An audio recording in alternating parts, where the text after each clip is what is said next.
What's happening, Shredder Nation? Happy Tuesday. Welcome to episode number 32.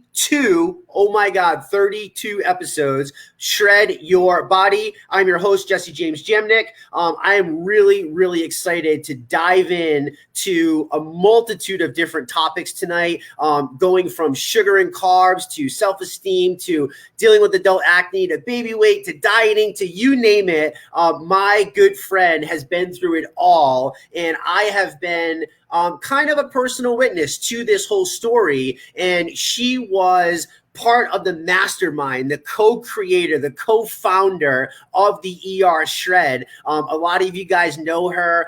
She's an amazing, absolutely wonderful person. But before we get into that, real quick, as you guys come in, please do me a favor, drop into the comments. Let us know where it is that you're coming in from. Say hello to us. We would like to say hello back to you. And, you know, if you've never joined us before, welcome.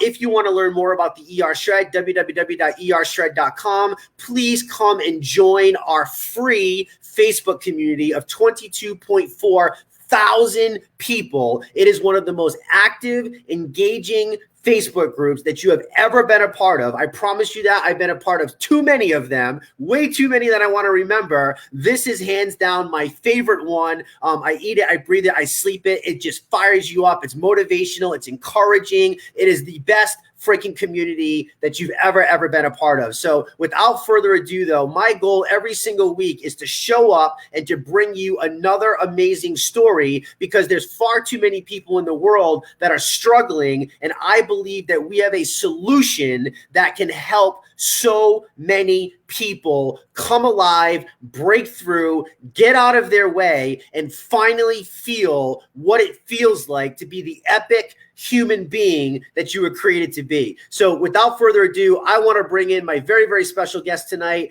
She is a published author. She's the co-founder of the ER Shred. She's the founder of the Wanna Be Balanced blog and social media site. Welcome to Shred Your Body, Crystal Escobar. Hi, thanks for having me. What this is is happening, friend? fun. I am so excited that you are here tonight. You know, you and I obviously have known each other for many years. I talked to Sean more than I talked to you, but your story is awesome, and I've gotten to know that behind the scenes, and I love that you said yes. Thank you so much for, for filling in for those that, we had a little thing, and this is how we work together. This is the beautiful thing, right, Crystal, about the ER Shred is we got each other's back all the freaking time. It's so awesome. Yeah. It's so awesome. So listen, friend, let's for people that don't know you, just give us a brief little, snippet about who Crystal is, and what Crystal loves to do.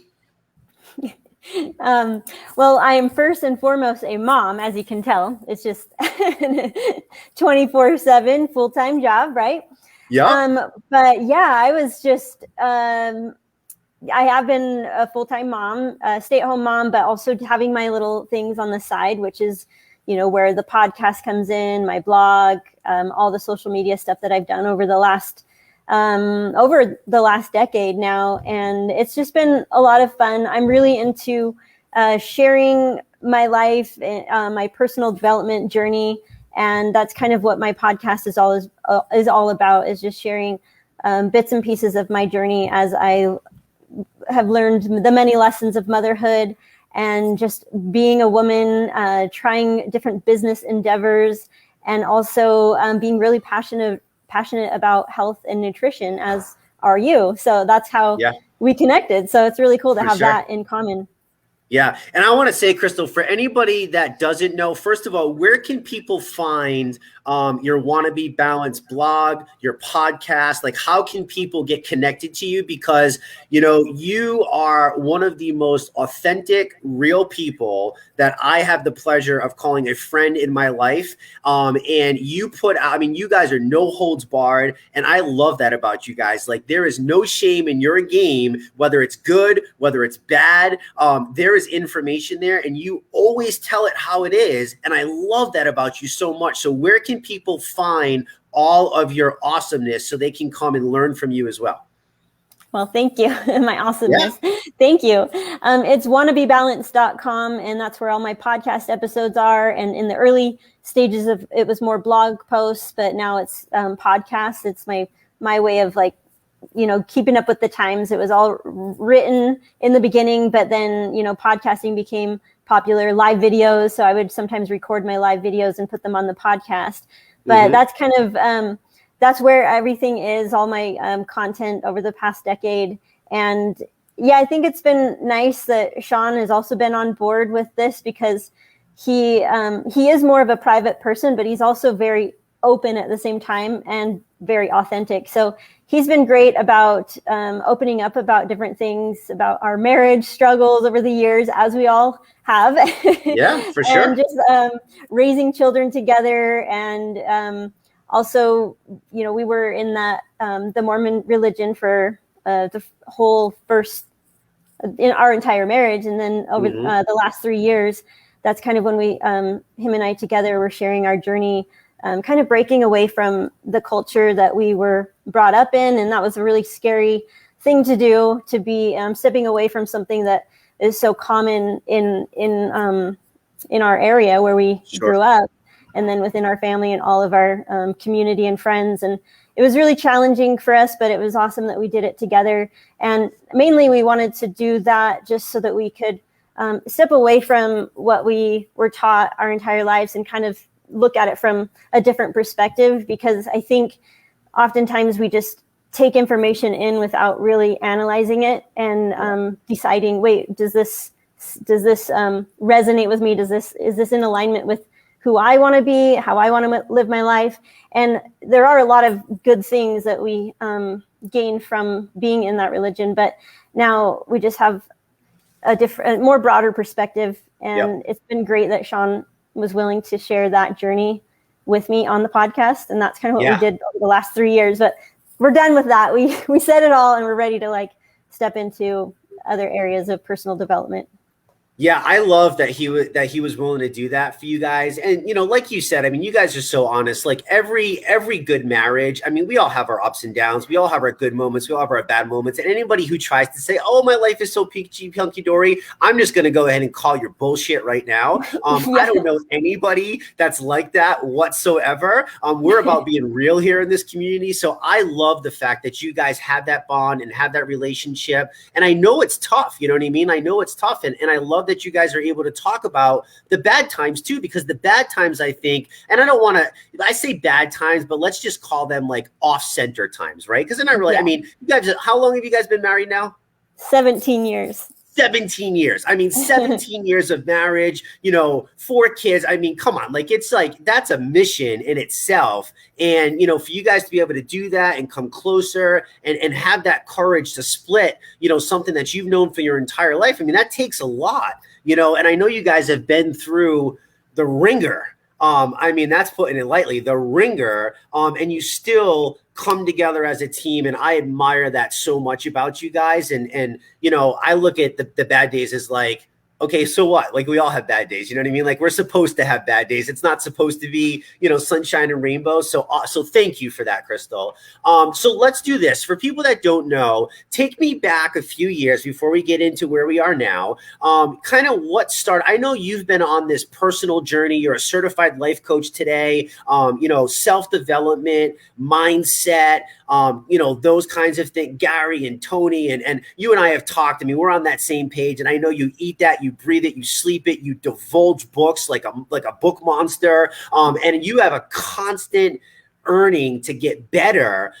Where did that come from, Crystal? I know for me, it was struggle in my youth, and wanting to feel like I even belonged. For you, where did that drive come from? Where did that mission come from to mold you to where you're at today from all those steps that you kind of went through? How did it start? That's a really good question. And sometimes I try to figure out like where it stems from, but perhaps it is partially from childhood trauma, and being in a place in my life constantly feeling like, why can't I just be happy? What is there something wrong with me? Like, are other people happier than me? Like, where do you find happiness? And so it was just me like exploring all these different different ways of living. And so kind of during high school, I tried this, going on my own approach and being really independent and doing things my own way. And then I was still unhappy, like in a bad relationship. Well, actually, I wouldn't even say it's a bad relationship. It's just two people trying to figure out themselves and not knowing like how to communicate or be in a mature relationship. So, and then, me feeling like, okay, maybe I'm missing something. So going back to the Mormon church and then being in that for so long and then kind of following what the social norm is and feeling like, okay, maybe if I just do what everybody else is doing, then I'll be happy. But, and we did, Sean and I did everything that the Mormon church required. We both went on our missions. We got married in the temple. We tried to have a lot of kids, like the church teaches. Yeah. We had 4. I feel like that's a lot. But, and then I still was, constantly yearning and hungering for more. And I felt like I got to this place in the religion where it was no longer feeding me and giving me that sense of fulfillment. And so I think that's kind of just where we kind of branched out away from that. And I'm just really so fascinated by human behavior. That's really what it all comes down to. Like, why do we do what we do? Why do we get emotional? Why do we get angry and react? And kind of having this huge yearning to overcome the reactions that, we oftentimes react to our emotions and we don't really take the time to step back and ponder things first before we react. And I think that's just kind of my goal, is to get better at that, get better at mastering my emotions, but understanding that it's normal to have your ups and downs, but you don't have to react and become, be hurtful when you're angry, hurtful to each other. And Sean and I tend to do that when we're angry. It's hard to manage those emotions and just step away and not say anything until we calm down, So it's just really trying to figure out how to be the best version of myself, be kinder to people, and to have a good handle over my emotions. Yeah. That's a lot. Yeah. I agree. It's crazy. I often think that, and I always ask myself that question too. And it sounds like your constant digging in, your constant wanting answers, your constant asking the questions really kind of stems from what's been happening in life, right? Like as you kind of grew up and as you came along and as you tried to find your way and you went through ups and downs and failures and, this wasn't right. Like you had said a lot of things. And although I didn't grow up in the church setting like you or, go down the religious side like that, I've had my own personal battles of, am I good enough? Why is everybody happy? If I just followed the crowd and I just did what they wanted to, is that going to make me a better person? Because then people will like me. Like it kind of sounds like the same thing. And that's a good thing for people to realize too. Wouldn't you agree? Like, you and I are different, but the same. And I think that in some weird way, we're all connected in that bigger picture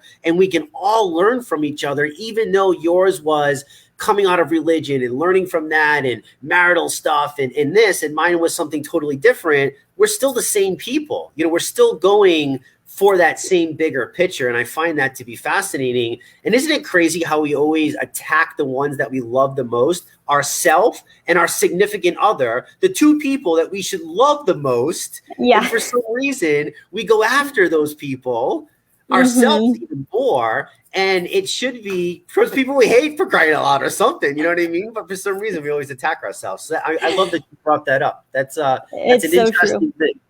Hopefully people can think about that too, because I think it happens to a lot of people. So the more that I think we can break through some of that and let people realize too, like, look, like we're just normal people. We go through the same problems too. And that's what I said at the beginning is what I love about you guys. You're always so authentic. So, so let's go into this, Crystal. Your first baby was, how old were you when your first baby came?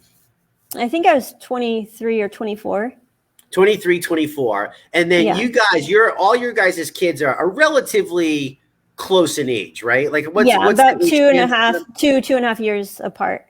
2.5 years apart. Okay. So for you growing up, was health a priority to you? Did you ever take it to a higher thing, or when did healthy exercise type of things start to kind of come into your life?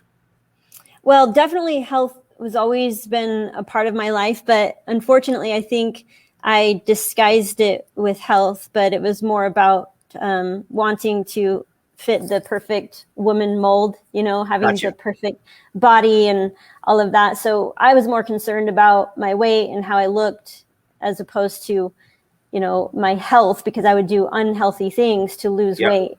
Diet pills or just extreme diets. Even tried starving myself when I was a teenager, thought that might work, but it really wasn't coming from a healthy place. And I was definitely not mentally healthy. And for me I realized that the focus on having, the perfect body was not where you should be. That should not be your driving force, but it took me many years to figure that out. Yeah. No, and I'm glad you said that. So I'm going to go back to the kids, and I still had that as a point. There's a reason I asked you that in 1 second, but I kind of want to touch on this real quick because I feel like a lot of people get stuck in that too. So you're coming into healthy, so to speak, but yet you were doing it. And it kind of goes back to what you had just told us. Like, it sounds like you were doing it because you didn't feel like you belong. You felt that if you had the wrong image, that didn't appeal to society. That wasn't the magazine. That wasn't the media. That wasn't what we've seen in mannequins and stuff. People don't realize how much that this affects us. And it really, really does. And whether you want to admit it or not, you fight those demons on the inside. I think everybody fights those demons of wanting to feel accepted. We all hate the way we look in pictures. We all think we look stupid. And I think it's been these years of brainwash, right? But yours might have been from the childhood stuff, the religious stuff, not knowing where you're at. And then you get into healthy because you think that's going to make you feel better. And you go down all these spirals. And I know there's got to be people out there, right? Like these addicted dieters and stuff like that. Like there's always an underlying reason. And I bring this up because I want to challenge people to find that reason and get to a place where you are right now, Crystal, where you can accept it and honor it and just own it. You know what I mean? Like not run from it anymore, but own it. Because I think if we own those things that we've done, we own that past, it gives us more power to step into the future. Would you agree with something like that? Oh, absolutely. Yeah. That's been like such a huge thing for Sean and I together. We realized that there were a lot of things from our past that we were very much ashamed of. And we held on to the shame until we finally got to a level of trust with each other where we could like let it out. And I feel like that's such a huge component to releasing those old childhood traumas and the demons, like you said. And by being able to find somebody that you can be completely honest and open with, that that you can trust and won't judge you, it feels like such a huge weight lifted off of your shoulders. And once you kind of work through all of your childhood stuff, it really has a huge impact on the way you live your life, your motivations, your ability to be motivated, and your willpower, all of it. So that has been a huge thing that Sean and I have kind of released so much of this childhood stuff over the past few years since we left the church. And it has been the most healing 3 years of our marriage, but definitely the most challenging as well. That's awesome. So healing in a way, this is what we see so much going on now in this amazing community that we've created, the ER Shred, healing. And I love that we're talking about not just the physical side, but the mental side. And they really do go hand in hand. And I can't stress that enough for people. You guys are perfect examples of exactly that. You know what I mean? There was physical stuff that was there and gut issues and acne and all this other stuff that we were working on, outside superficial stuff. But I think the real healing had to come from within first, and the mental side of things. And then it sounds like you guys put that piece and got the other piece. And then it started to flow because life was not so up and down, because it was, more of that smoothness and that trust and that communication. And man, I admire you guys for that. I have struggles with that. I'll be honest. Like that's a struggle for me to be completely open without feeling judgment, I think that's one of the hardest things that we can come to. And I'm getting there, Crystal. I've done a lot of work, but that self-love, I do love myself. I don't necessarily care so much about the opinion, but man, it's still a struggle. Is there any tips that you've learned through all your research and your coaching programs, or anything, any tidbits that I can pull out of you that we can give to somebody that can maybe kind of try to help them work through that, or any advice that you would give to somebody? Well, I think one of the biggest telling parts of, like once you can, of course, it's all about loving yourself and, self-love, but that's so hard. It's like, how do you do that? And you don't even realize, oftentimes we don't really realize that we aren't loving ourselves. But one of the big, telling parts of not loving yourself is your judgments on others. If you can recognize how much you are judging others and work on stop judging others, it really has an impact on the way you're judging yourself.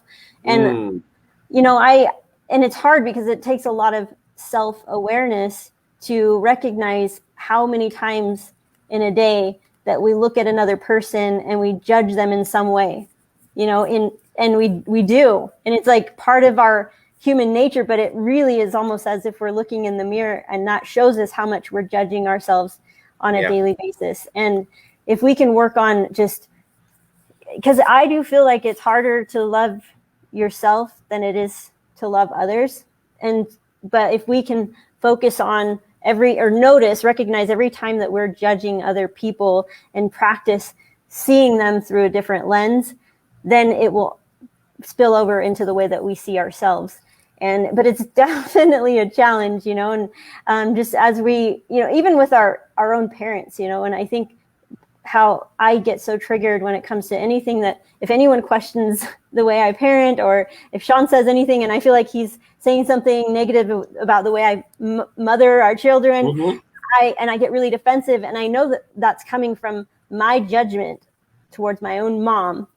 And I'm working at trying not to have that kind of judgment on her in the way that she parented, and just have that kind of compassion, knowing that she did the best that she could with what she knew at the time. And if I can offer that compassion to her, it's as if I'm offering that same compassion to myself. So it just kind of works. It's a circle, it just works that way if we can just recognize that. Yeah, no, that's a beautiful answer. Thank you for sharing that. That makes so much sense, actually. I never thought of it kind of like that, but it's, if you're casting that falsehood on yourself, that criticism, it could carry over into relationships. I can almost see that happening. And it's really that judgment that we're carrying. And at the end of the day, I just try to remind myself, I'm like, who are you to judge anybody? Do you know what I mean? You don't know that person. You don't know their situation. You don't know their upbringing. You don't know, sometimes people get mad because somebody didn't smile back. And I'm just like, you know what, man? Like, how do you know that they didn't have a death in the family this morning? How do you know that they didn't just lose some? How do you know? How do you know? But why do we do that? And I think if we can bring awareness to that, have you done any tricks like, with mantras or gratitude journals, or any little things that really kind of stood out that was like, man, this was really impactful on me getting to a better place? Have you found anything that really helped you? Yeah, definitely writing has been the most helpful thing that I've done in working through my own problems. And I used to try to work through them with Sean, and he was great. He's like my own personal life coach, but he got exhausted. And he's like, can I have a break? I can't wear all the hats, I can't be your husband and your life coach. And it just, the list goes on. I'm like, okay, I'll try harder to coach myself. And that's where I've been really trying to take it to paper and work through it on my own, as opposed to always looking. It's kind of been a habit of mine. And I think a lot of people can relate that we go to other people to fix our problems. We don't want to do it ourselves. We want them to tell us what we should do. Like, just tell me how to fix it. Tell me how to fix myself. Tell me what I should do, instead of doing the work ourselves and taking that time to get to know ourselves and actually learn to like we're talking about a lot in the ER shred, learn to listen to our bodies and how our bodies are speaking to us. And it's also learning to listen to our own intuition and how I like to believe in a higher self. Like our higher self knows exactly what we should do in any given situation, but it's about taking the time to center yourself, get quiet, be by yourself, sometimes talking to other people can be helpful, but sometimes it can also confuse us because we're almost like we're fighting against the other person might tell us something that, might sound like it's great advice, but our higher self is like, that's not what you need to do. Like listen to yourself first, and then you can kind of start exploring outward. So writing has really been the most helpful tool. And what I usually do when I write is first get it all out, like whatever I'm feeling. And sometimes I don't know why I'm feeling a certain way until I start writing. And then it starts to come out. I'm like, oh yeah, like that person said this the other day. Why did I take that so personal? Or this happened, or this is happening in a couple of weeks and I'm worried and I'm stressed about that. Why am I worried about that? So it's taking the time to get it all out of my mind onto paper so that I can look at it with my eyes and see what's going on in there, like with visually can see what's going on. And then you can start asking yourself the questions of, wait, why is that stressing me out so much? Is it because I took it in the wrong way, or, like taking things personal is also a huge thing that I struggle with. I take everything personal. I think that, whatever Sean says, he's talking about me when he's not talking about me. So I have to really take a step back and analyze why I'm taking things so personal and asking myself a lot of questions. Like, why does it matter if this person has that opinion about you? Like, why does that even matter? And sometimes we realize like, oh, it doesn't matter. Just by looking at it and asking yourself, why is that hurting you so bad? Yeah. And reminding myself that I'm great, or also realizing that, like you said, we're all going through it. We're all the same. And even though you never were in a religion and, had the exact same journey we can still relate on many levels, because there's certain stages, I think, of life, and we go through them. And as we share our stories, we realize how much our stories have in common, even though they on the surface might seem very different, but the lessons there are very similar. So when we start to realize how similar we are, and the fact that we are judging ourselves about certain things, certain mistakes that we may have made, and we're holding on to it, we're failing to recognize that every single person, every single human being also has things that they are, that are on their shoulders that are weighing them down, and they're having a hard time letting go, having a hard time forgiving themselves. And as we recognize that we are all the same, then we don't feel like, oh, there's something wrong with us. Like we made more mistakes than that person, or that person has more talents and gifts than I do, or that person just looks better than me and has everything. And so we're constantly comparing ourselves and feeling like we're at such a deficit, but in reality, we are so much the same. It just looks differently. Yeah.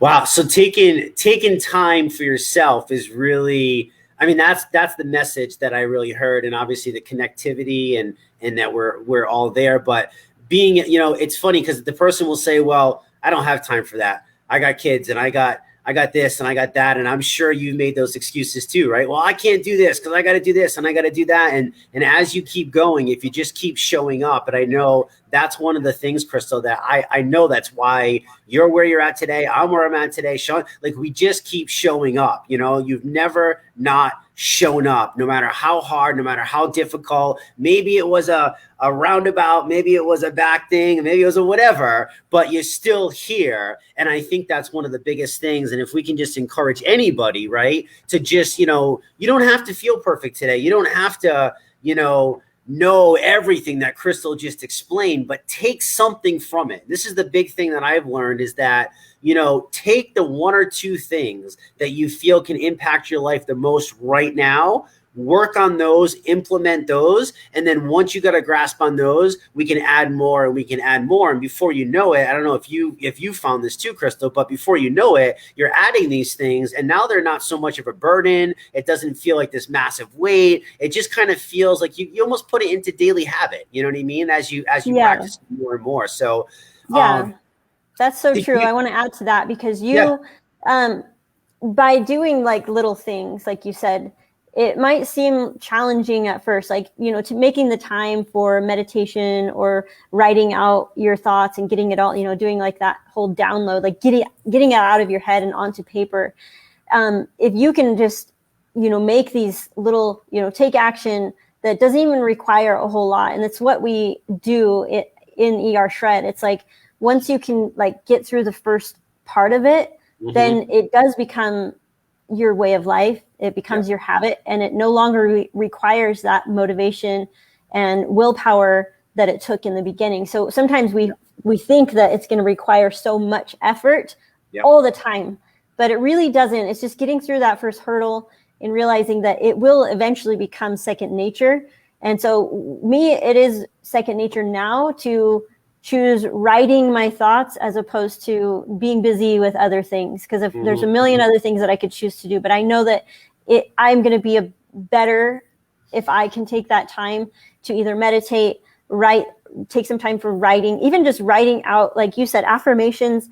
Just if there was the perfect thing that somebody could say to me in a moment of crisis, whatever I'm experiencing, I know exactly what I need to hear. And it's funny because I will just kind of like try to get Sean to say it exactly the way I want it to be said. Yeah.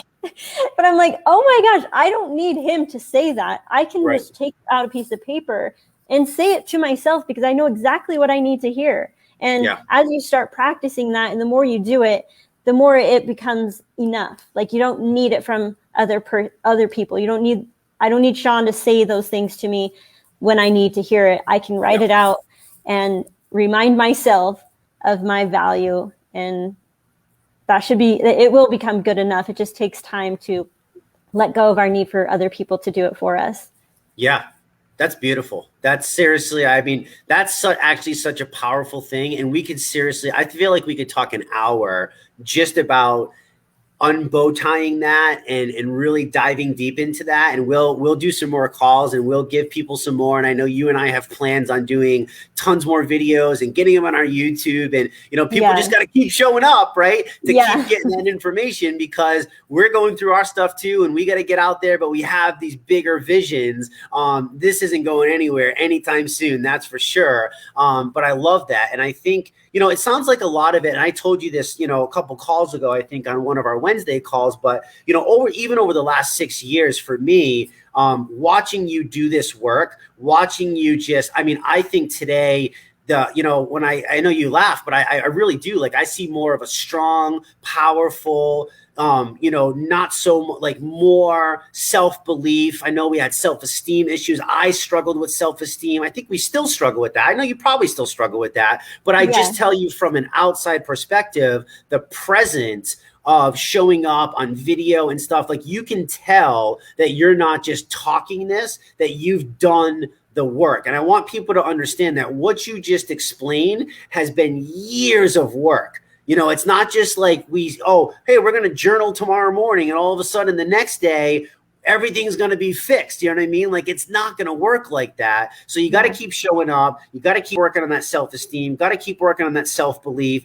That's why I keep always saying that our community is hands down the best part of what we have going on, because when you don't feel it, you just come and get what you need. Like that, the beautiful thing of having that tight-knit group and that support system, I think is seriously one of the things that separates us from anything else that's out there on the market, never mind the effective protocol that we have for, health purposes that gives us the energy to keep fighting. But I think that's one of our biggest things that really separates it. And when you hear the comments and look at the conversations, I think you can see that depth in that, Yeah, it's amazing to see such a large group of people who are willing to do hard things. And that's really what it's all about. And over time, like I said, this is not as hard as it is in the beginning.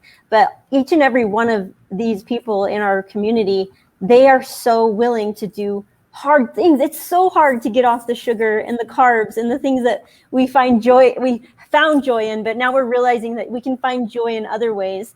It doesn't have to be through the things that are toxic to our bodies. But when you mention the fact that, showing up, like, I love that you are so consistent with these calls. You're not this flighty person that's like, maybe I'll do one this week, I'll do one in a couple weeks. You show up every single week, and we do the things that are hard. I'm sure you're not always feeling up to doing this every single week, but that's one thing that I have, been very passionate about, is the consistency of things, and the fact that we might believe that, oh, I'm just not a confident person, so that's not really like my area of expertise. Like, I can't do live videos. I can't put myself out. I can't talk to people. I'm like nervous. I'm shy. I can't do these things. But really, it's not because we are all the, when you look at successful people or people who are good at speaking, or, things that you look up to in other people, and you think, oh, they're just gifted that way. But, there might be some level of like gifts, but I really think that it's the decision of doing the things that are hard, pushing yourself a little bit out into the discomfort, out of your comfort zone. And for me, in the beginning, before I started my podcast, I was so nervous about doing videos and speaking on camera. I mean, it's easier to write, and that's where my blog started, was all my writing, because I can really articulate my words. I can take the time and really think about it. But speaking was a whole different story, but I really wanted to push myself to do something hard, and speaking and doing live videos was something that I considered to be very hard, but also I had the desire to get better at it. And I also realized that, it's not just confident, well-spoken people that can do these things. It's anybody can do these things. You just have to be willing to start. And that's what I did. Like, I think it was like 5 years ago. And did you ever hear about Periscope? Yeah. Periscope was where I started doing my live videos. I'm like, okay, I'm so nervous. I remember when you were on Periscope. Oh, okay. Yeah. Then Facebook started, then Facebook came out with the Facebook Live, and everything kind of shifted back over to Facebook. But I was like remembering that I wanted to eventually start a podcast. So I'm like, well, I need to, get better at speaking. So I decided to make a goal to do a live video every single day for 6 months. And I did. Wow. And it was a huge change, because I would look back at my first video and I'm literally shaking. My heart is pounding. And I'm like, I don't know how to do this, and I'm scared, But I think once we realize that people who do live videos are, you, I'm sure, have come a long way just because you are constantly doing the work. You get better by practicing. And it's not always just gifts. And that's what I want people to realize, is that you might be afraid to get online. And I know you have so much to share. So many people, like, we have so much we want to share, but we are holding ourselves back because we don't think that we have it in us to speak in front of people. Just make a goal to do it consistently.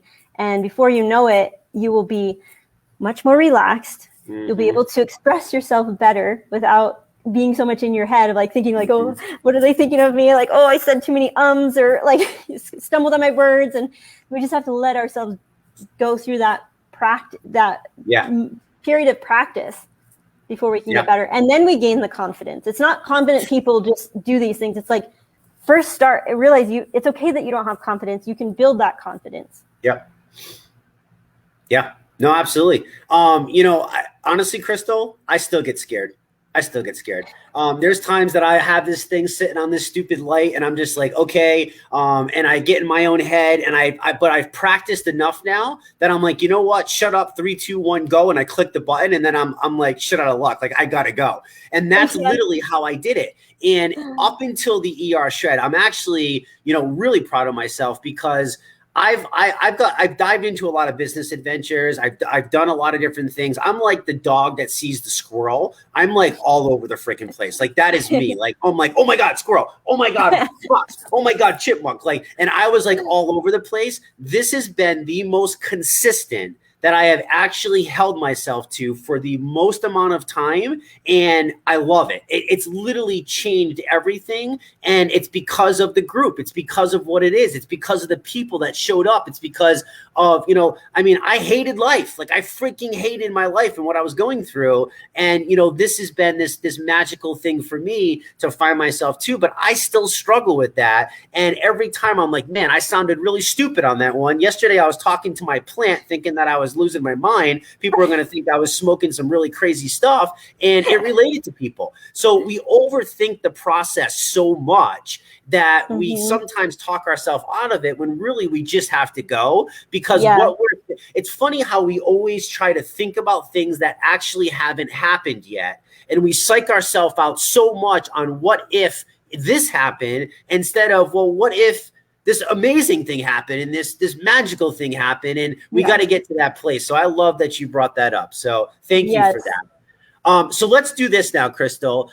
We dove into a little bit of that. We got 20 minutes left. I want to make sure that we dive into ER Shred, what it means to us, how it's changed you. I know that before the ER Shred, October of last year is when we officially, launched it. But I know you and Sean were struggling for many years before that. And, you being open and honest, I remember watching videos of you getting like vampire treatments and, all these crazy skin things. And you'd post all this on Instagram. And I know you went down the Instagram rabbit hole at one time, trying to be what you thought you had to be. And then you realized that. And, there's so many examples that we can share with people. We only got so much time, right? But before the ER Shred, talk to me about your health. Where were you personally at? Before the ER Shred started health-wise, because I know you had tried a bunch of different things. What were your biggest struggles? What were you struggling with? I know baby weight was one and adult acne was one. And, tell people where you were personally at. Okay. Well, I always knew from the very beginning that if I could just get off sugar, that I would see amazing results, but I could never do it. That was like the one thing that I was like, no, there's got to be another way. Like, just don't tell me that. Like, there's got to be another way. And I tried to find another way, and there wasn't.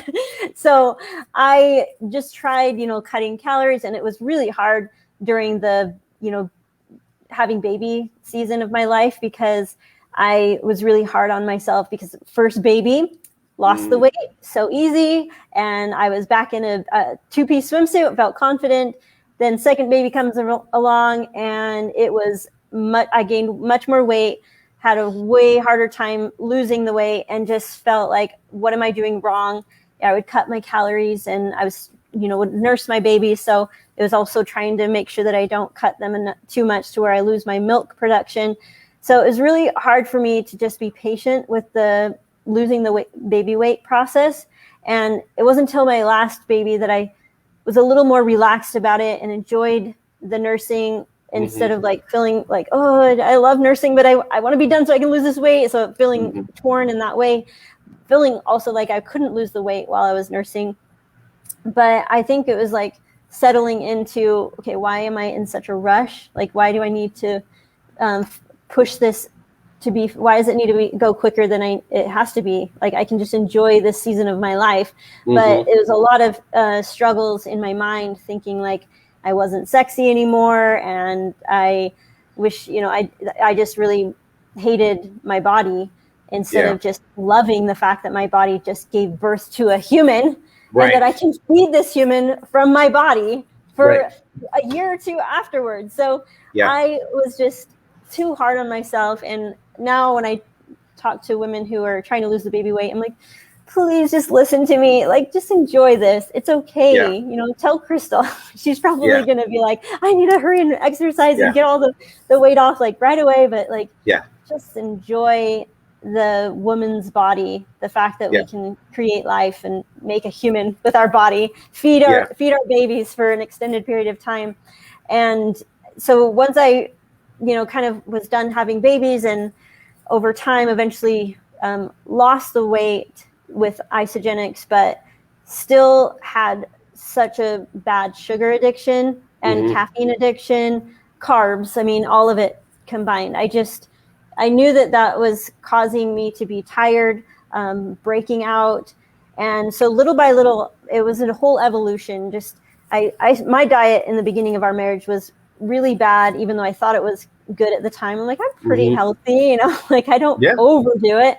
And, but really now looking back, I'm like, wow, I can't believe I got away with eating so much sugar all the time, and the carbs, the pizza, and the quesadillas every single day. Like I would eat a quesadilla every single day, have a Diet Coke, and I thought I was pretty healthy. Yeah.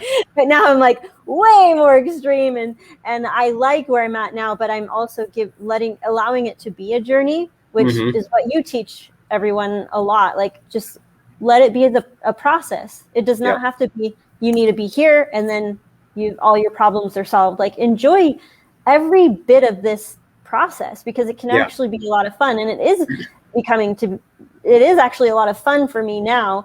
Once I got over that initial hurdle, which was really hard to let go of all of I just kept having to tell myself, I just need to do 30 days, just 30 days. And then I can go back to pizza and whatever. But I just told myself like just 30 days. And then I'll just, you know, have my treats when I feel like it, but never went back. So that's the cool thing. I never went back to my carbs and my sugar, and haven't had a bite of pizza, haven't had candy or diet sodas. All of my favorite things, I haven't had any of it. And it's such an empowering feeling, but I'm still on the journey. It's been so fun to kind of push myself to the next level, because it becomes fun to see how powerful you are to overcome these things that you felt had such a hold on you, and that there was absolutely no way in hell you're ever going to give up your popcorn in the movie theater, or, you know, the Diet Coke and the candy that we all love. And to now be in this place where I've gone, I think we're on a year now, we haven't had any of those things. I'm like, okay, what else can I give up? So I quit gum. Gum was like, it's just like fun to find another thing that I know that might not be the best thing for me. And gum, I feel like, you know, that with the aspartame and all the sweeteners and stuff, like, I don't think it's the best thing, but I'm not saying you can't have it, but it's just one of those things. I'm like, oh, I'll try gum. And then I went off of even just like things in lifestyle, like Sean quit using shampoo, and it's just fun to take it to the next level. Like, how much more natural can we be? How much more simplified can we get?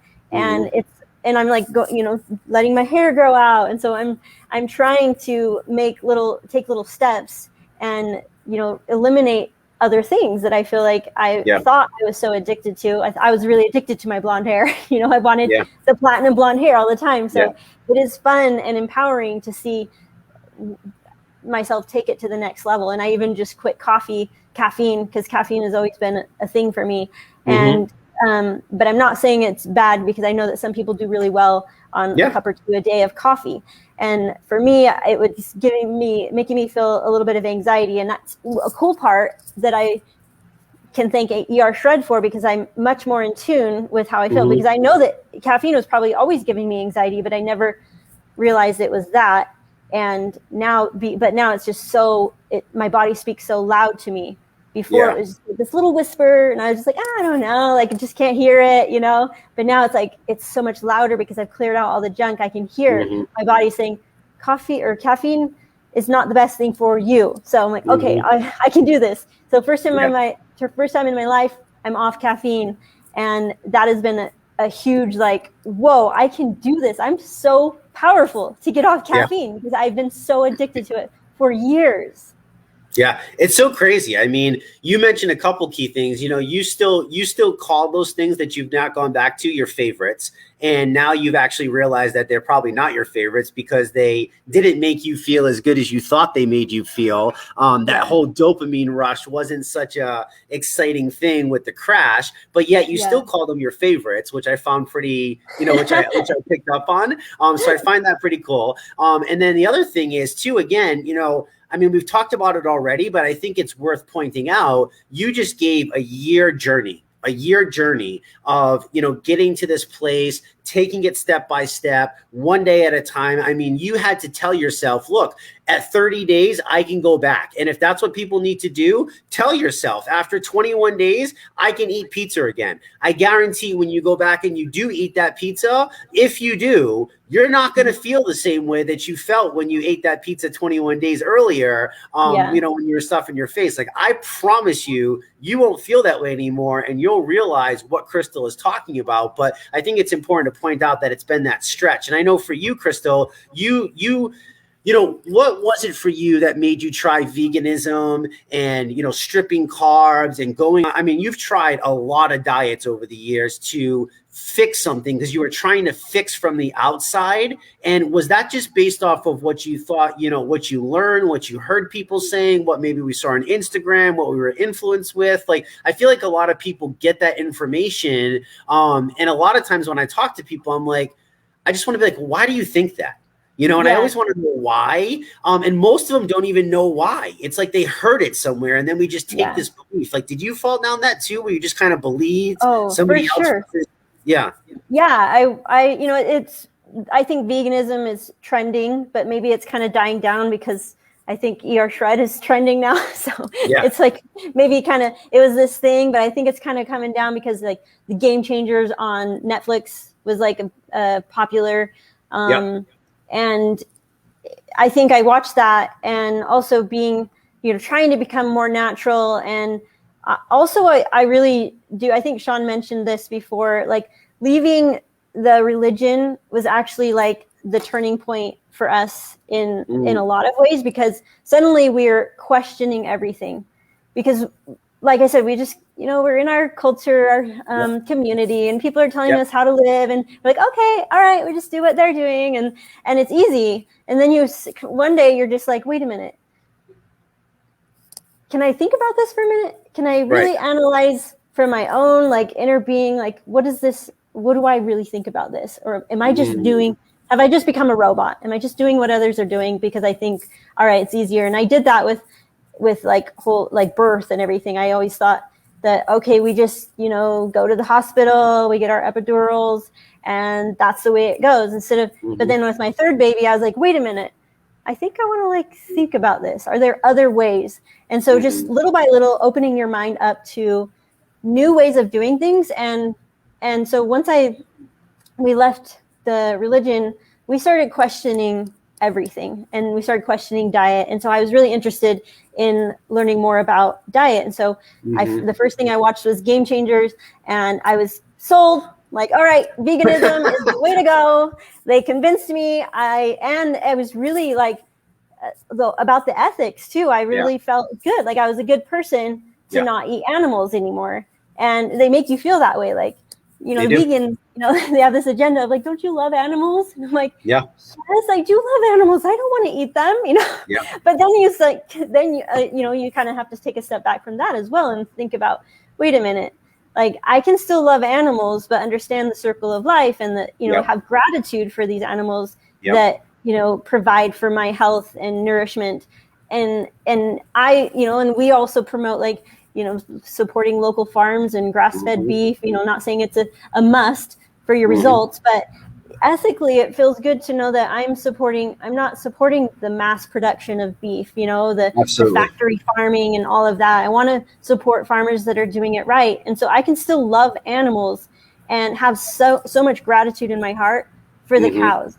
And I don't feel, but at first when I was like learning about eating all this meat, going straight from veganism to eating all this meat, it was really hard for me for ethical reasons, because I was so sold on the fact that I'm saving animals' lives. But then doing the research, you realize that, oh, that's another agenda. Like they're pushing their agenda. They can find all the information that makes you feel good about it. But then you start looking into the other side and you're like, oh, like a lot of animals die in the production of all these, you know, plant-based foods. So it's like sixes, like animals are going to die either way. So once I realized like, okay, well, I'm not saving animals by eating a vegan diet, but I can still have this love and appreciation and gratitude for animals and understand the circle of life.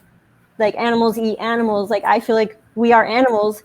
We need certain nourishment from other animals. And Absolutely. that doesn't mean we hate them and that we want Right. to torture them and, Right. have I mean, disrespect. that'd be like me being mad at the fox that I saw chase down the squirrel and shaken to death and then walk away like it was a trophy. I mean, it's part of the natural thing. And people are going to come in and be like, well, you're not hunting it with a bow and arrow and you're not this. And I'm like, no, it's the 21st century. You're absolutely right. I'm not doing that because I'm not forced to do that anymore. But I think you're so right. The more that we can just become grounded, the more that we can question, question the why, do a deeper dive, really kind of find out what's going to make us, the best version of us, and really get all information to weigh, because like you said, you can go on that thing and, even myself, like I got a little bit sold from watching that documentary. And I was like, holy crap, they did that blood work with those athletes. And, but then I did some deeper diving and I listened to some people who are way smarter than me, who are my mentors that I learned from, some PhDs and doctorates and stuff like that. And they're like, come on, man,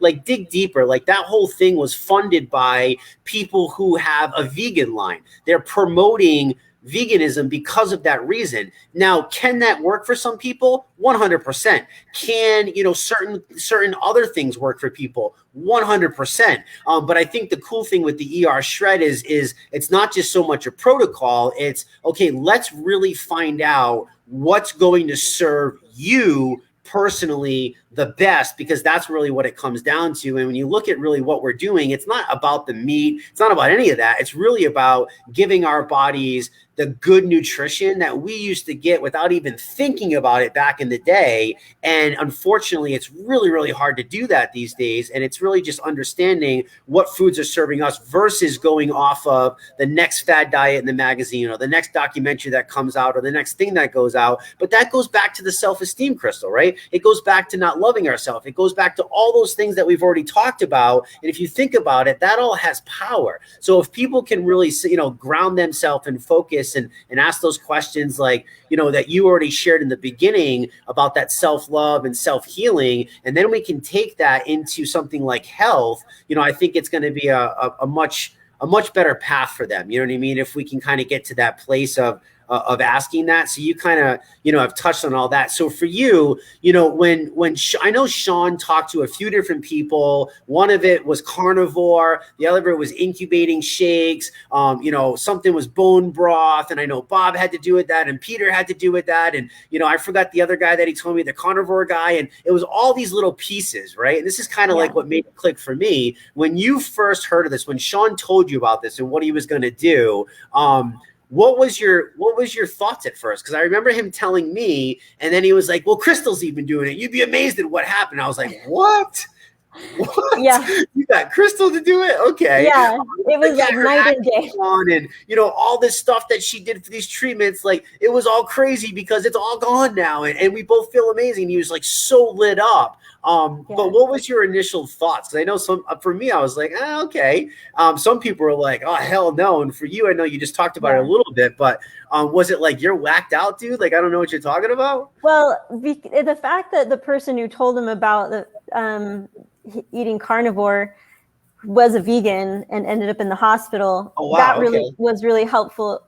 Yep. But really, it was me also really fed up with the fact that I've been vegan almost a year and had seen absolutely no results with my skin. I didn't feel energized. I didn't feel all those things that people rave about, when they say they switch to a plant-based diet. And I was doing it like legit, no carb, no carbs, it's all carbs, no gluten.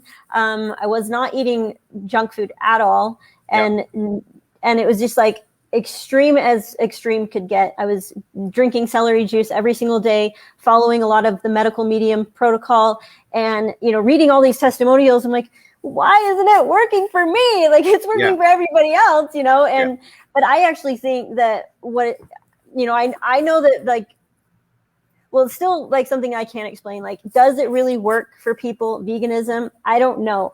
Maybe it works temporarily and eventually they become depleted like our friend did. So I don't know if veganism does actually work for people long-term. Mostly the vegans that I've talked to, I've heard that they were vegan for many years and just became sick And it took a lot of years before that started to manifest. So Yeah. they might be feeling great because they go off all of their processed foods and they go to a more clean diet, but ultimately they're deficient in a lot of things based on the stories that I've heard. So I still can't say yes, veganism can work for all people or some people, but it's something that I think we're all trying to experiment together collectively. Like we might find out in 10, 20 years when all the vegans, they can tell us, yeah, I'm still doing great, but we don't know.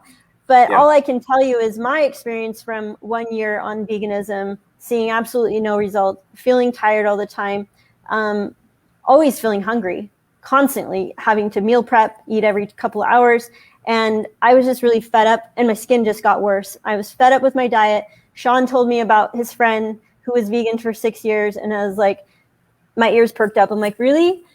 Okay, well, I'm like so open to trying something new at this point because I gave this a fair shot and it's not working for me.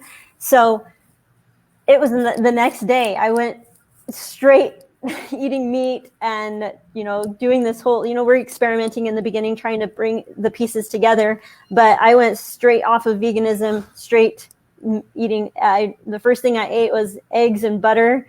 And I was like, oh my gosh, this is so delicious. Yeah. And I felt full for so long too. I was like, wow, this is different. So it was shocking, but I was at the point where I was just fed up with my vegan diet and seeing no results that I was like, I'm just willing to try anything. And it seemed very extreme. I was like, thought he was joking at first. I'm like, yeah, right. Like, you can't just do that. Oh, he doesn't eat any vegetables now. Like, yeah, good joke, Sean. But this guy, and then I talked to the guy on the phone and I'm like, oh, okay, well, I'm going to give this a shot. Yeah. And it's been the best thing I know. ever. It's crazy because I was that person. I never went. I tried the veganism. I did the keto. I did the other things. And when I go all in. You know what I mean? Because it's there. Yeah. I know for me personally, and again, I love that we can only share our personal stories. I can tell you from health coaching experiences. I can tell you from talking to doctors. I can tell you from talking to our own Susan Rothman and all her years of experience. She's seen the same thing with vegan people, very deficient, because a lot of people aren't as strict as you, Crystal, when they go to vegan. Veganism is very, I'm like, is that just your easy way of like eating a ton of like shit junk food? And that's just the thing is like, oh, I can't do, I got to eat this because I'm vegan. Is that like an excuse that you can do that? Or do you really believe in it? Like, I don't know where it comes from. I think it's just a lot of propaganda and stuff. And, are there, powerful antioxidants and are there amazing things in colorful fruits and vegetables? And yeah, of course there is. Like we're all about science at the Show. We're not going to say that it's not, but I found for myself, my massive gut bloat has gone away. And I've been very healthy for many, many years. And I've stripped those vegetables and I've done all that. And now I'm eating, I try to eat head to tail and I'm getting all those. I didn't realize that I could get all those vitamins and all those minerals and all those nutrients that I thought that I needed from plants because of what was taught to me and what was learned and what was programmed. I never realized that I could get it all from this amazing food source of these delicious shakes that we use and these animal fats and these animal proteins. And I'll tell you at 41, I've been doing this for 20 years. Like my lines have gone away. My eyes have whitened up, my recovery, my focus, like I'm still blown away, to be quite honest with you. And I've dug through this research and this science and I get why it makes complete sense to me scientifically, but it still blows my mind. And I think if we can just, we got to get to that concept of really just believing it. You touched on believing your gut and trusting what your gut says. And that's another thing that we need to work on. That's all parts of it. So there's so many pieces that we've covered here. I hope people go back and they listen and they pull it apart and we can do little, short tidbits and stuff like that. So tell people, Crystal, you switched from veganism, you went all in with Sean, and what did you experience? So you guys when you guys did it, did you do like an actual 11-day, or was that something that we kind of carved like after Sean had called me and we kind of did that? Or was that like kind of the thing that you guys went after and kind of set that up? Okay, so first, I wanted to mention that I was so bloated every single day being vegan that I just started to think, okay, I guess this is what it feels like to be healthy, like to feel pain in my stomach every single night. And this is a little bit of TMI, but I ended up having to do enemas almost every single day because it was the only way I could feel any bit of relief, because it was so much bloat and I just felt like a rock in my stomach. And so I would try the enemas and it helped, but I mean, it was awful. And I'm like, this is what being healthy is, like doing enemas every day and feeling like crap, and it was the worst. So at first it was kind of like, it kind of came together really quickly, but we initially just went straight carnivore, but we knew like, okay, we got to do some research, because I don't know if this is going to be like, are we going to be deficient going off of all of these other things? So we were we went straight on to the meat, but at the same time, we're just like doing all this research. Like I bought lots of books. I was trying to figure out like, okay, like I don't want to do something really bad to my body, because this is really extreme, the most extreme thing I've ever done. And so we were just constantly doing research, Sean, calling lots of different people, trying to figure out, okay, like how can we make this healthy? But we soon realized like this is the perfect elimination protocol. It doesn't have to be the carnivore diet like people might assume in the beginning, like, oh, it's just carnivore. Like, no, what we realized that it was an elimination diet to get down to the most baseline you could possibly get, and then you can start incorporating the things. And so as we went complete baseline, we're doing the research, we're talking to lots of people, and then we start bringing in, like, we were looking at all the different isogenics products, figuring out like what would be the most beneficial to supplement with this diet. And then, with the research and talking to you and Bob and Peter, that's when we kind of started to piece together the bone broth, the incubated shakes, and the cleansing days. So then it quickly formulated within that first month. But we did the first month, we kind of try to put together our protocol, but it was more of a 30-day protocol. And we used a few different other products, but then, over time and talking to lots of other people, we switched it out. And so some people on the call might remember some of the products that we were recommending. Yeah. And I don't even think we talked about cleansing at that point, but we're like, how could you not cleanse? Like, it's the most important part of this. So it just all came together within that 30 days, but it was really like experimental at first. And then for you, I mean, you guys, obviously, I mean, you guys are in a position, and I say this when I talk about Sean and stuff, but you guys are in a position where you don't have to show up. You don't necessarily have to work. I mean, you guys sacrificed years and years of hard work. I admire that. I admire the story. I don't just look at the today. I've always admired that. When Sean was like, I'm on the boat today. And I'm like, some people are like, I'm like, dude, like you have no, like, you can't look at today. Like, you have no idea of the sacrifice. Like, for you guys, when you felt that just rush, right? And I know, Sean, at first it's hard, because all of a sudden you go from like one way of living to where now it's like calls and weekly, testimonial calls, and we got to show up and we got to get on thing, and you got to edit more videos and get on YouTube, and you're still living life, and you got to be there for the kids. And, for you, what is the thing that makes you want to show up now every day for all these other people, to give them that value? I mean, that's pretty powerful, something that's happened inside to get you to kind of where you're at today. I mean, can you even describe that? I have trouble describing that for people, because it's just so awesome. But well, it is cool that we have two different experiences or approaches to compare with, because, in the beginning, building isogenics, it was a lot of stress and worry. Like, we bought this house before we could even really afford it that well. And we're just like taking a risk. Like, all right, we're going to just work hard so that we can afford this house. This house is paid off now. And this is our vacation house now. And it's really cool that, we worked hard in the beginning, but it was a lot of stress driven. And, but now it's cool, which I think can be a beneficial way of building anything, like sometimes it could be a healthy level of stress that kind of pushes you to work hard. But I do prefer this version much better, because now we are doing it in a much more relaxed way, but it's more from the heart and excitement and fun and pure enjoyment of just sharing what we have found that works. And every single Wednesday when we get on those calls and we hear people's testimonials, like, that's what keeps us coming back. Like, yes, like why wouldn't we want to keep, staying all in this, because it's so much fun, like just to see people's lives transform in this way. Like, how could we not be involved in this? And so now it just feels like we get to do this for fun. And no longer do we have that burden of like financial stress, like, oh, we better make this work. And it's just much more, it feels better from this approach now, because it's just more natural and doesn't have that stress behind it. I love it.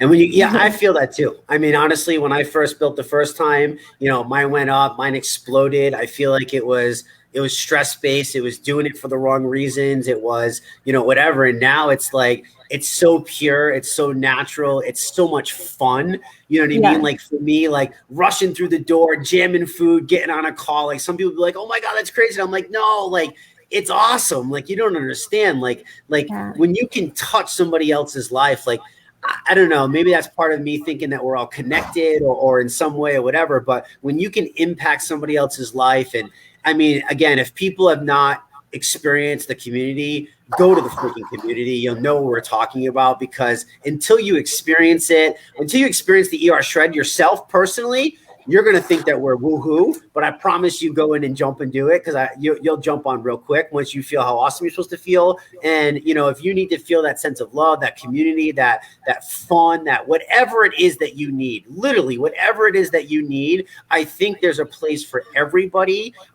We welcome all people. And that's one of the things that I love so much about it, is that we get to show up because we want to, because it's joy, because it, happiness. It's almost selfish in a way, Crystal. And I'm okay with being a little bit selfish. You got to be a little bit selfish to feed you first, because you can't serve from a cup that's half full, right? You got to be full in order to show up and serve at that high level. So that's awesome. Thank you so much for spilling your beans, TMI, being vulnerable, being you. I think it's so important that people just hear these kinds of things, because it's easy for them to go, oh, look, Crystal's got it all together. She's, a super pretty blonde, and she's got this awesome family, and everybody's good looking, and they got these pictures. But really underneath, I mean, we're all kind of ducks on water, right? We're calm, cool, collective on the surface, and we're a million miles an hour underneath. And I know that's what you guys do. And I'm just so thankful for you guys. And I know there's so many people in the group that are so thankful for you guys, because if you and Sean didn't have the courage to go first, and I've said it before, but it was a big risk, knowing the position that you guys are in and where you're at with life, and what dictates life and income and all that. And for you guys to do that, the lives that you guys have touched, I hope you feel so proud. I hope you feel amazing. I think you deserve to feel that way, because if it wasn't for you guys, I wouldn't be here. None of these thousands of people would be here. And I mean, we owe you guys so much thanks and so much gratitude. And I'm going to speak for everybody on this behalf, because when I see these testimonials, I know people feel that same way. So I hope you can receive that, Crystal. I truly mean it from my heart. I hope you know that. Like, you guys are my, my best friends. I mean, literally, like, I can trust you guys, and there's not a lot of people that I can trust to share my life with and all my past stupidness with, and all that. And I want to tell it all to you guys, because you're just those kind of good people. So I just wanted to say that to you and say thank you for showing up and for sacrificing, because it is a sacrifice for you guys to do this, with your family, and you take away from your kids and stuff. Even tonight, you could be with the kids and you're here with us instead. So from the bottom of my heart and from everybody, seriously, thank you so much for just showing up and being you. Thank you, Jesse. And I can receive that, but I cannot receive it without expressing my gratitude for you and everybody else who has contributed. Because honestly, one thing that we have learned in our many endeavors of business all these years is that we are nothing without everybody else. Like, we are not the leaders of ER Shred. All of us are the leaders of ER Shred, because we know that we couldn't have built what has been built, and the way this has been trending and taking off, it would not have been happening the way it is if it wasn't for you and Bob and Heather and Susan and Lenny and Mel and everybody. Like, so many people contribute such important parts of this. And so I do want people to understand that this is a group effort. We cannot do what we're doing without everybody involved. And that's why everybody's so excited about the community, because I think people in the community realize that they are very much a part of this and an important piece to it. So I hope everybody can feel that this is growing because of all of you together. Yeah, for sure. I totally agree with that. I mean, it's got to be a collective group, you know, and it's so cool to watch too, Crystal. All the things that we just share with people. Remember the people in the beginning, like, you know, April, who's on, and even Melanie, and to watch those people come from no self-love, not caring, and now they've stepped up into a leadership role and they're taking charge and they're living life and I mean, man, it's just, that's what it's about, right? Like that's the ER shred. That's what the ER shred is all about. So one last thing and we'll close out. I know we went over. I don't really care because this is such good information. But for you, what would you say to somebody who's not feeling themselves, who's sitting on the edge, who's maybe contemplating this? What would you tell them about the ER shred? And we'll kind of leave it like that. What's your final message for people? Okay. Well, I think we covered a lot as far as like ethics go, and willpower and worrying about being able to give up their sugar and their carbs, because I think those are a lot of the concerns that people might have. Like, you know, if you're vegan for ethical reasons, if you feel like you're too addicted to your Diet Coke or your whatever it is that you feel like at this point that you cannot, there's no way you can give it up. I just want to re-emphasize the fact that if you could just give it 11 days or 30 days, like I did in the beginning, I was just like, just 30 days and then I'll go back. You'll realize that, okay, it only requires some discipline and some willpower in the beginning. Just focus on those 11 days. And then you can reevaluate and do some research, decide if it's for you or not. And you will be surprised with what transforms, what happens within 11 days, and how much easier it will be to say no to the carbs, the things that you thought you could never live without.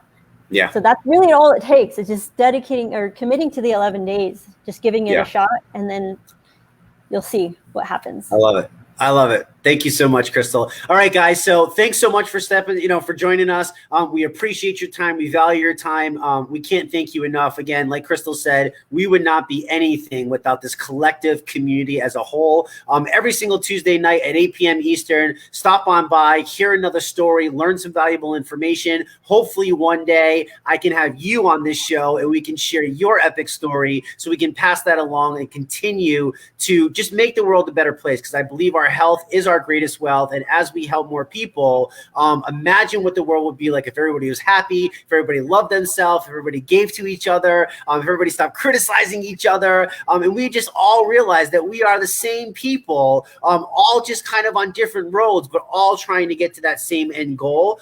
Come join the ER Shred, because that's really what we're about. Every Wednesday night at 8 p.m. Eastern, we have our Shred Your Testimonial call, like Crystal already talked about. Epic, crying. I mean, it's nuts every single week, the stories that we have. And then Thursday, with our other ambassador, Mr. Bob Sivright, we have an opportunity call, because the ER Shred, once you experience it, I think it's selfish to not share this with somebody, knowing the power that this has to transform people physically and mentally. Thank you guys again so much. We hope you all have an amazing night, and we will catch you on the flip side next week. Talk to you soon. Bye-bye.